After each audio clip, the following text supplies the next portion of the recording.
माझा आकृतीचा प्रवास होता तो रात्री म्हणून कोकम तेलाचा तुकडा दिला. माझा शाप परक्या कात जातोय तो उपाशी तापाशी राहील म्हणून माझ्या आईनं थोडसा चिवडा त्या लोखंडी पेटीत ठेवला. माझी सामानाची बांधाबांध सुरू झाली. रात्री 9 वाजता बैलगाडी घ्यायला येणार होती. अंगणात रात्री 9 वाजता बैलगाडी येऊन दाखल झाली होती. मी आता जाणार माझ्या आजारी आईला सोडून आता लांब लांब जाणार. आईचा आशीर्वाद घ्यायला आणि मात्र असून सिंचन केलं. अश्विनी माझ्या आईच्या पायाचे तळवे ओढे चिंब झाले. वडील तुझे भाऊ शेजारी उभे होते. मी त्यांचा पाया पडलो. ते जड अंतर करणारे म्हणाले, शाप तुझ्या शिक्षणावर लक्ष दे. आईची काळजी करू नको. शेजारच्या मावशीकडे गेलो. शेजारच्या मावशीचा पाया पडलो. तिला सांगितलं, मावशी मी माझ्या आजारी आईला सोडून शिकण्यासाठी लांब लांब जातोय. तिला ताप येतो, थंडी वाजून येते. तिची काळजी घेशील. काही झालं तर उलट टपाली मला कळवशील. मी पुन्हा घरात आलो. माझ्या आईला विनंतो. मनसोक्त तिच्या आठवणी डोळ्यासमोर साठवत रडून घेतलं. एका हातात लोखंडी पेटी उचलली.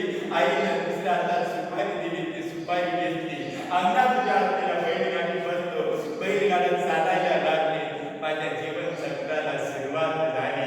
मी माझ्या अंगणात पडलेल्या आईला सोडून आता शिक्षणाच्या निमित्तानं लांब औंधला जायला निघालो. गावाच्या बाहेर बेळाचं झाड आहे. बेळाच्या झाडाखाली गणपतीचं मंदिर आहे. गणपतीच्या मंदिराजवळ बैलगाडी थांबली. मी गाडीतून उतरलो आणि आईने दिलेली सुपारी गणपतीच्या चरणी अर्पण केली आणि गणपतीला प्रार्थना केली, बाबा गणपती तूच आहे आता माझ्या आईचा सांभाळ करणार. मी तिला सोडून जातोय. आता तू तिचा सांभाळ करशील. बैलगाडी बसलो.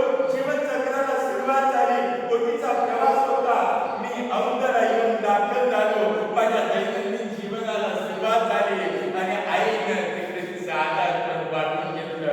दवडीतले ते शब्द तिच्या कानावर पडत होते. लहानचा पुरुषोत्तम शाळेत होता. शाळेत त्याचे मित्र त्याला चिडवत होते. पुरुषाच्या घराची जप्ती होणार. पुरुषाच्या घराची जप्ती होणार. भाऊरावाच्या घराची जप्ती होणार. पुरुषोत्तम त्या मुलांचे दिवस राहील. आता गुरुजींना म्हणते, गुरुजी मला ही मुलं का चिडवत आहेत? माझ्या घरची जप्ती होते का? मोठ्या गुरुजींना लहान पुरुषोत्तमचे मन सबत नाही. वैस्कानी असं म्हणून पुरुषोत्तमला थांबवलं. घरी आला तेव्हा घराची जप्ती झालेली होती.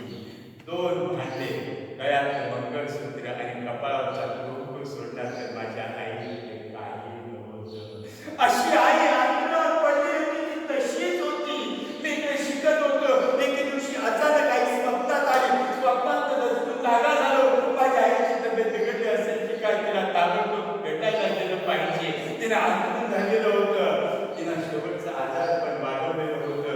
तिची सेवा करण्यासाठी माझी सखू मावशी आली होती. सखू मावशी तिची सारी सेवा करत होती. आईचं शेवटचं मरण यात्रा सुरू झाल्या. जमिनीवरती घोंगडी टाकण्यात आली.